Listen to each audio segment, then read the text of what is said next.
वालेकुम नाजरीन, उम्मीद है कि आप खैरियत से होंगे। तो नाजरीन, आज हमारी बिल्टी जा रही है शहजाद साहब को, जिन्होंने SOP इजिप्ट के 3 बैग और एक सल्फ़र मंगवाया 80%।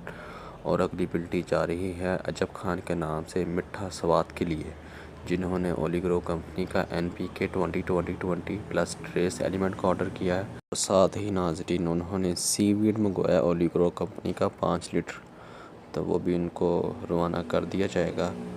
और एक साथ SOP इजिप्ट का बैग है। और नाजरीन, तीसरी बिल्टी हमारी जा रही है हारून साहब को बहावलपुर, जिन्होंने नाजरीन छोटी पैकिंग में हमसे काफ़ी माल मंगवाया है, जिसमें मैग्नीशियम क्लोराइड, जिंक दानेदार, ferrous sulphate, humic acid granular और साथ जिब्रालिक एसिड के उन्होंने हमसे टैबलेट मंगवाई हैं, जो कि 2 किलो 4 किलो इस हिसाब से इनका काफ़ी माल जा रहा है। तो आप भी हमसे छोटी पैकिंग में मंगवा सकते हैं। तो अभी रब्ता करें। आपका शुक्रिया। अल्लाह हाफिज़।